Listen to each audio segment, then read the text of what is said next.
जय हिंद students, this is Jyoti Pandey, faculty of general science, major girls classes Prayagraj. तो हम आपके सामने लेकर आए हैं एमएनएस का मॉडल टेस्ट पेपर। जैसा कि आप सभी जानते हैं कि आपको हमारे YouTube चैनल पर इस तरह के बहुत सारे मॉडल टेस्ट मिलते रहते हैं जो आपके एग्जाम के पॉइंट ऑफ व्यू के इससे बहुत ज़्यादा इंपॉर्टेंट हैं। तो ऐसे ही कुछ 15 सवालों का कलेक्शन जो फिजिक्स और केमिस्ट्री यानी कि कुल मिलाकर जनरल साइंस एमएनएस एग्जाम के लिए बहुत ही इंपॉर्टेंट साबित होने वाला है आपके लिए। ऐसे सवालों को मैं आपके सामने लेकर आई हूं। आई होप ये आपके लिए यूजफुल रहेंगे। तो चलिए बढ़ते हैं पहले सवाल की तरफ। So the first question is the physical independence of the force is consequence of the first option is third law of motion, second law of motion, first law of motion या all of these law. So here the question is कि the physical independence of force ये कौन सा नियम निर्धारित करता है। तो सबसे पहले तो हम बात करते हैं कि what is physical independence means, what is it? Physical independence का मतलब ये होता है कि भाई फोर्स के ऊपर कोई चीज डिपेंड नहीं कर रही है, तो वही फिजिकल इंडिपेंडेंस है। मतलब क्या है, मान लीजिए हम लोग अगर बात करें किसी एक ऑब्जेक्ट की, हम लोग जनरली कहते हैं लॉ ऑफ इनर्शिया में या न्यूटन के पहले नियम के अंदर कि कोई वस्तु अगर रेस्ट में है तो वो रेस्ट पर रहेगा, मोशन में है तो मोशन में रहेगा जब तक उसके ऊपर कोई एक्सटर्नल अनबैलेंस्ड फोर्स अप्लाई ना किया जाए। What does it mean? It means कि जिस समय वो रेस्ट पर है उस समय बाकी आसपास के लगने वाले जितनी भी नेट फोर्स हैं उन सभी फोर्सेस का उस पर कोई इफेक्ट नहीं हो रहा है। तो इसका मतलब ये हुआ कि व्हेन द बॉडी और the object was at rest और when it was in motion, दोनों ही समय पर, दोनों ही स्टेट पर, so the next net external force जो उसके ऊपर लग रहा है वो जीरो है। तभी तो बॉडी अगर चल रही है तो चलती ही रहेगी, रुकी है तो रुकी ही रहेगी, क्योंकि भैया उसके ऊपर जो नेट फोर्स लग रहा है उसका कोई फर्क ही नहीं पड़ रहा उस बॉडी पर। यानी कि it is physically independent of the force acting on it. तो एक्सटर्नल जितना ही फोर्स एक्ट कर रहा है उस पर वो फिजिकली इंडिपेंडेंट है। ये कौन सा नियम बता रहा है, कौन सा नियम प्रूफ कर रहा है? तो जी पहला नियम, न्यूटन का पहला नियम ये प्रूफ करता है कि the body is physically independent of the force acting on it because the net force acting on it is zero, has a zero effect because it is not moving with these forces. So here the correct answer is option number C, that is first law of motion कि physical independence of force की बात कौन करता है? पहला नियम करता है। अगले क्वेश्चन की तरफ मूव करते हैं। तो question number 2, that is a particle of mass 2 kilogram is taken at 40 meter height from ground. Work done by gravity is 800 joule, minus 800 joule, 0 और none। यानी कि पार्टिकल है और उस पार्टिकल का जो मास है वो 2 किलोग्राम है। आप उसको ग्राउंड से 40 मीटर की हाइट पर ऊपर की तरफ लेकर चले गए हैं। आपको बताना है कि ग्रेविटी के द्वारा जो काम किया गया है वो क्या होगा। भाई देखो इसके अंदर इससे कुछ ना कुछ हाइट ट्रेवल की है, यानी कि here the work done will equals to the potential energy of the object. And what is the potential energy of the object? It has the formula mgh. So can we have a mass? Yes, we have a mass of 2 kilogram. Can we have the value of g? Yes, it is 9.8 or we can approximately take it as 10. What is height? Height is 40 meter. That means if we solve it, we get 800 joule. But one more thing here. 800 joule तो work वो कर रहा है लेकिन positive और negative direction. भाई object ऊपर से नीचे अपने आप आता है ग्रेविटी के इन्फ्लुएंस में, यानी अगर ऑब्जेक्ट ऊपर से नीचे की तरफ आ रहा है तो मतलब वहां पर ग्रेविटी जो है वो पॉजिटिवली वर्क कर रही है। It is working in the influence, under the influence of the gravity, तो वो समय पॉजिटिव होगा। लेकिन यहाँ पर ऑब्जेक्ट नीचे से ऊपर की तरफ जा रहा है, मतलब it works in the opposite direction of the gravity. That means the work will be taken as negative, sorry, the obviously work was taken as negative and the small g's value is also negative. Hence here the if it is in minus, so it will always in negative term. तो क्योंकि object नीचे से ऊपर की तरफ जा रहा है इसे स्मॉल जी की वैल्यू यहाँ पर माइनस में ली जाएगी और यही कारण है कि वर्क जो भी आएगा यानी कि 800 जूल जो काम आएगा वो नेगेटिव वर्क आएगा। So the correct answer here is the minus 800 joule, that is option number B is the correct answer. So now we move to the next question. तो क्वेश्चन नंबर 3, क्या आपने भी देखा है भारतीय सेना में जाने का सपना? मेजर कल से क्लासेस करेगा आपके ऐसे हर सपने को साकार। जुड़िए हमारे ऑफलाइन क्लासरूम प्रोग्राम के साथ जहां आपको मिलेगा एक्सपर्ट फैकल्टी टीम का guidance, best defence oriented books, बेहतरीन physical training, doubt counter facilities, special current affair की क्लासेस और मंथली यूनिट टेस्ट। आज ही लीजिए डायरेक्ट एडमिशन और पाएं 2000 का कैशबैक। अधिक जानकारी के लिए हमें कॉल करें 9696330033 पर और विजिट करें www.majorkulsiclasses.com पर। जय Hind. The question is, a dancer on ice spins faster when he folds her hand. This is due to increase in energy and increase in angular momentum, decrease in friction at the skates, constant angular momentum and increase in kinetic energy, या increase in kinetic energy and decrease in angular momentum. तो first of all सबसे पहले question समझ लेते हैं। यहाँ पर आपसे सवाल ये पूछा हुआ है कि मान लीजिए एक आपका पर्सन है या कोई भी डांसर है और जब वो अपने हाथ को इस तरह से फैला लेती है और उसके बाद जब वो ऐसे मोड़ लेती है, मतलब जब वो इस तरह से फोल्ड कर लेती है, फॉर एग्जांपल दिस वन, और इस तरह से जब वो घूमती है फोल्ड करके, जब वो चारों तरफ घूमती है तो उसकी जो वेलोसिटी होती है वो पहले से फास्टर हो जाती है, मतलब पहले से ज्यादा वो फास्टर मूव करने लगती है। कारण आपसे पूछा है कि ऐसा क्यों होता है, और यहाँ पर दो चीजें आपको बता रखी है कि भाई एंगुलर मोमेंटम के बारे में सबसे पहले तो बता रखा है कि भाई इंक्रीज होगा, डिक्रीज होगा, सेम रहेगा, क्या होगा। तो हमें केवल एंगुलर मोमेंटम में फोकस करना है। भाई एनर्जी तो ऑब्वियसली बढ़ेगी ही, तभी वो तेज मूव कर रही है, तो एनर्जी तो बढ़ रही है। लेकिन एंगुलर मोमेंटम का क्या हो रहा है, तो भाई सुनो, जिस समय पर उसने अपने हाथ फोल्ड कर लिए, मतलब कोई एक्सटर्नल टॉर्क उसके ऊपर लग नहीं रहा है, so the external torque is zero. ठीक है, टॉर्क क्या है उसका, जीरो है। टॉर्क इसका जीरो है, क्योंकि टॉर्क जीरो है इसीलिए एंगुलर मोमेंटम कंजर्व होगा। तो you have to remember it whenever we talk about the angular momentum, that angular momentum will be conserved when the torque acting on the object is zero.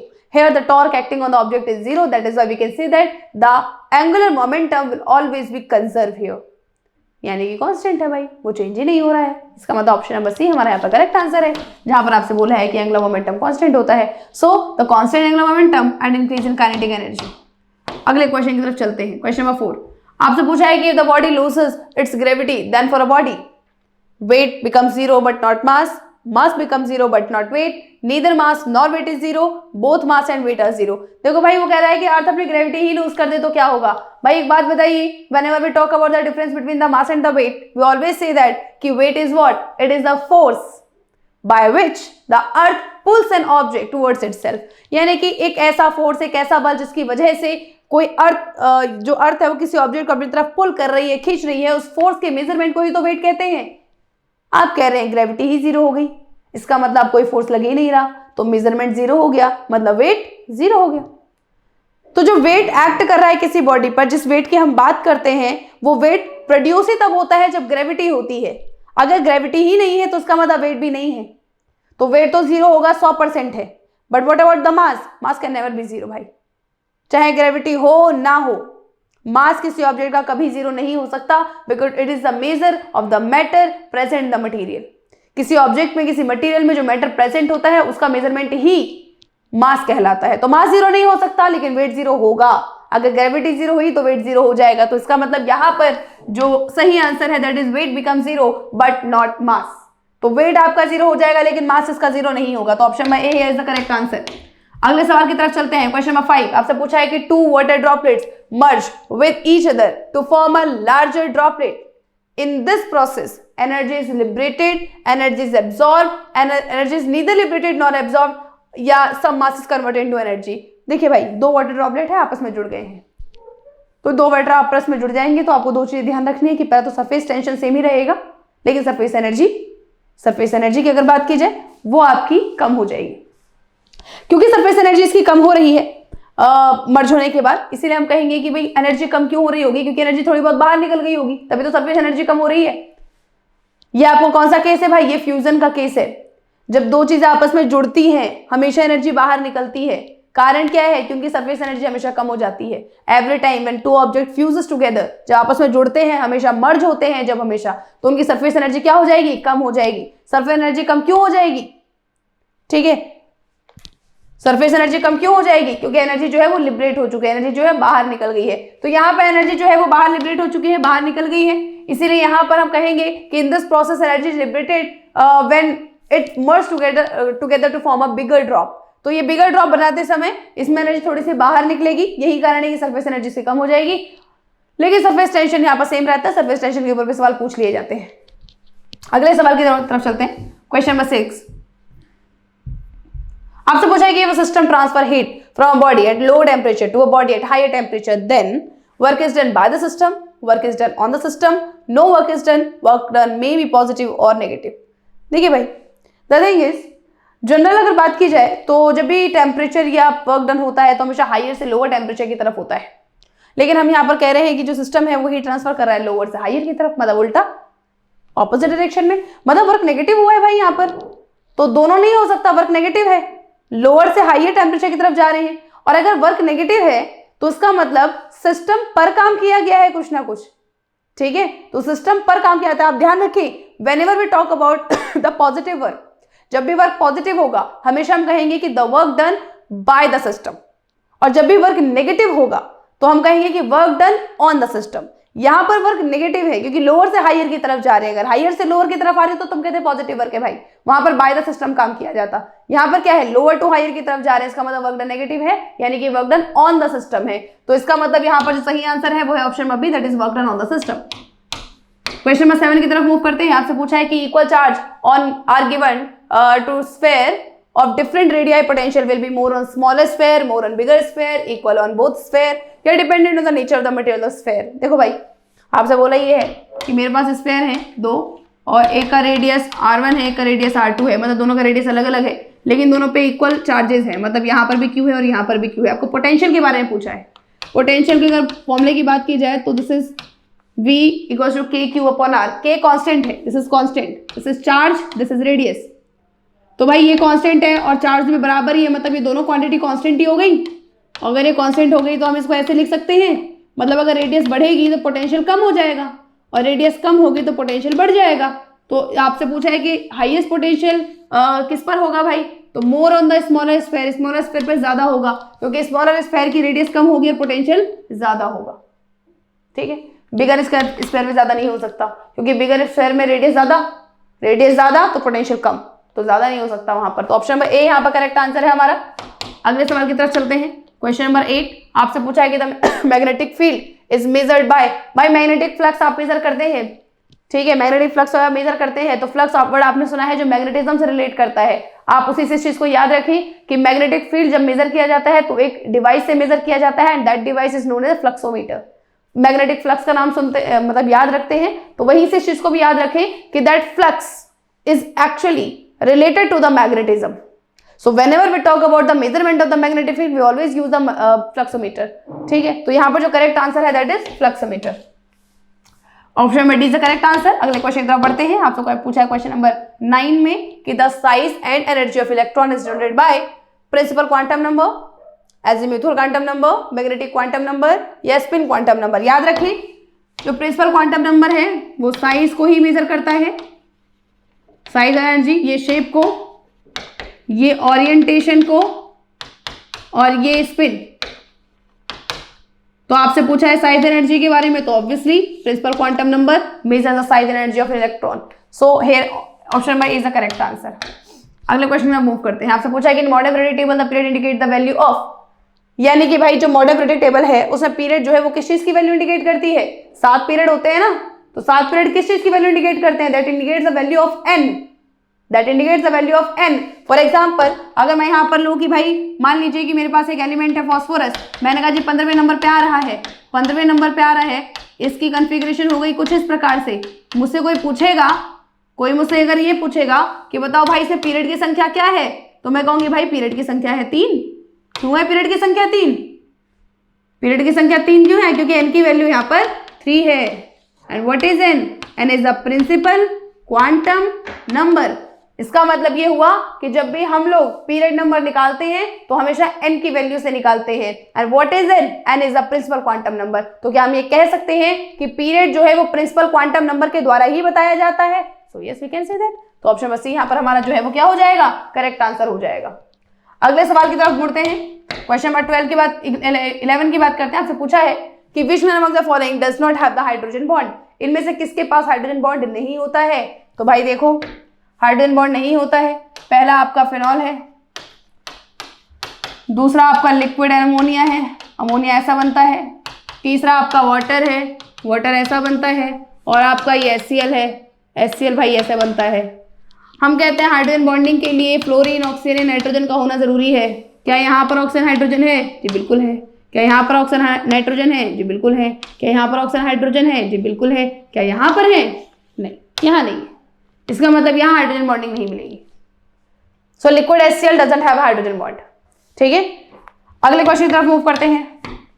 आपसे पूछा है question number 12 में saltpetre is this is NaNO3, Na2SO4, KNO3 और K2SO4। याद रखो भाई, saltpetre gun powder के अंदर इस्तेमाल होता है, पोटेशियम नाइट्रेट इसका नाम है, ये याद रखना है। कोई चॉइस नहीं है। जैसे ब्लीचिंग पाउडर का फॉर्मूला याद रखते हैं, साल्टपीटर का फॉर्मूला रखना है। जैसे ब्लू विट्रॉल का फॉर्मूला याद रखते हैं, साल्टपीटर का फॉर्मूला याद रखना है।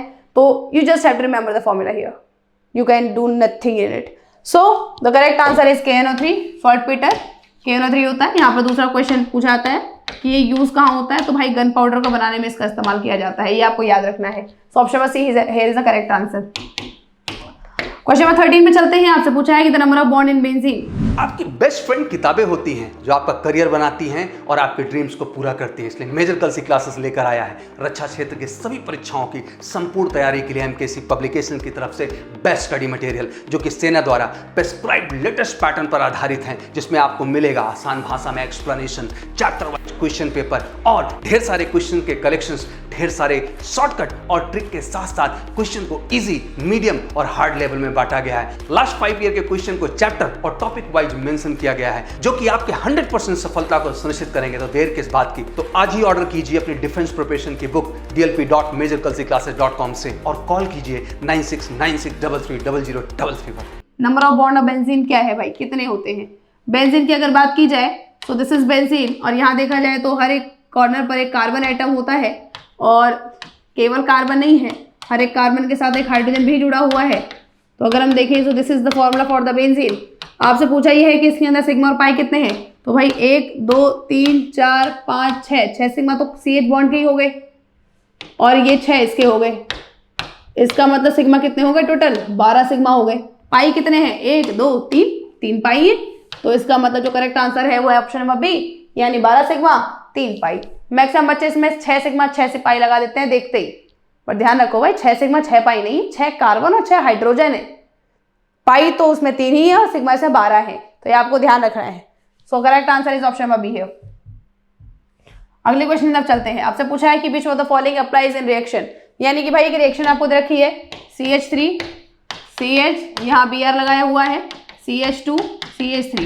एक्चुअली CH2 को अगर हटा दिया जाए तो यहाँ पर इसको बना दिया जाए, तो एक्चुअली होता क्या है कि जैसे इसके अंदर एल्कोहलिक KOH डाला जाता है तो ये रिमूव हो जाते हैं, और जब ये रिमूव होते हैं तो यहाँ पर डबल बॉन्ड आ जाता है। बट द थिंग इज कि भाई यही क्यों रिमूव होगा? हो सकता है इसको मैं CH2 करके हाइड्रोजन, भाई हो सकता है ये रिमूव हो जाए, और अगर ये रिमूव होगा तो यहाँ डबल बॉन्ड आ जाएगा। 2 प्रोडक्ट बन सकते हैं ना, या तो यहाँ डबल बॉन्ड आ जाए या तो आगे डबल बॉन्ड आ जाए, दोनों में से कुछ भी हो सकता है। तो हमने कहा जी दोनों ही होंगे, लेकिन एक मेजर बनेगा एक माइनर बनेगा, मतलब ये 80% बनेगा, ये 20% बनेगा। कौन कह रहा है ऐसा? किसने बताया कि 80% वो बनेगा? तो बताया किसने भाई? सेट जेफ बता रहे हैं। उन्होंने ये कहा कि भाई जिस भी डबल बॉन्ड पर, मतलब जहां पर भी जिस भी कार्बन पर डबल बॉन्ड होंगे, जिस भी कार्बन पर डबल बॉन्ड होंगे वहां हाइड्रोजन काउंट करो भाई। यहाँ डबल बॉन्ड है, यहाँ पर एक हाइड्रोजन, यहाँ पर एक हाइड्रोजन, यहाँ पर कितने हाइड्रोजन हो गए टोटल? 2। इसमें काउंट करो, यहाँ पर डबल बॉन्डेड है, 2 हाइड्रोजन यहाँ पर, 1 हाइड्रोजन यहाँ पर, कितने हो गए भाई? 3 हाइड्रोजन हो गए। ज्यादा किस पे? इस पे ज्यादा है। उसने कहा भाई जिस पे ज्यादा होंगे ना वो प्रोडक्ट कम बनेगा, जिस पे कम होंगे प्रोडक्ट ज्यादा बनेगा। यानी कि ये जो पहले वाला प्रोडक्ट है ये मैक्सिमम अमाउंट में इसलिए है बिकॉज वो कार्बन आइटम जो डबल बॉन्डेड है उनके पास हाइड्रोजन की संख्या कम है। तो डबल बॉन्डेड कार्बन में अगर हाइड्रोजन की संख्या कम होगी तो वो अच्छा प्रोडक्ट होगा, लेकिन अगर हाइड्रोजन की संख्या ज्यादा होगी तो अच्छा प्रोडक्ट नहीं होगा। मतलब alkene with most substituted hydrogen atom will always be less in amount. तो जिस पर ज्यादा हाइड्रोजन है वो हमेशा लेस अमाउंट में होगा, जिस पर कम हाइड्रोजन है वो हमेशा ज्यादा अमाउंट में होगा। यही सेट जेफ कहते हैं और यही इस रूल को वेरीफाई करता है। तो ऑप्शन नंबर बी यहाँ पर करेक्ट आंसर है। अगले क्वेश्चन की तरफ चलते हैं और आपसे पूछा है कि 2 कंपाउंड है जिनका स्ट्रक्चर फॉर्मूला है ये। तो एक आप इस कंपाउंड को देखिए और एक आप इस कंपाउंड को देखिए। इन दोनों ही कंपाउंड में अगर आप देखें तो CH3O CH2 CH3 यानी कि टोटल कार्बन आइटम है 3, टोटल हाइड्रोजन आइटम है 8 और ऑक्सीजन है 1। अगले वाले फॉर्मूले की बात करें तो CH3 CH2 CH2 OH, carbon atom यहाँ भी 3 है, हाइड्रोजन यहाँ पर भी 8 है और ऑक्सीजन यहाँ पर भी 1 है। आप देखो तो फॉर्मूला तो सेम ही है, मॉलिक्यूलर फॉर्मूला सेम है लेकिन स्ट्रक्चर अलग अलग है, मतलब ये क्या है भाई, है तो ये आइसोमर। लेकिन कौन से आइसोमर, तो देखिए दोनों में अंतर है कि यहाँ पर जो ग्रुप है वो ईथर है और यहाँ पर जो ग्रुप है वो एल्कोहल है। और अगर दो आइसोमर में फंक्शनल ग्रुप बदल जाए तो उस आइसोमर को हम लोग फंक्शनल ग्रुप आइसोमेरिज्म या फंक्शनल आइसोमेरिज्म कहते हैं। तो यहाँ पर जो करेक्ट आंसर है वो option number B, functional isomerism. So these were your 15 questions that are very very important for the point of your exam. So you just have to practice it. You have to practice all the model test paper that are provided to you on the YouTube channel of MKC. तो इसी तरीके से आप हमसे जुड़े रहें, हम आपके सेवा के लिए तत्पर रहेंगे। तो अभी के लिए आप सभी को जय हिंद, सभी को नमस्कार और धन्यवाद।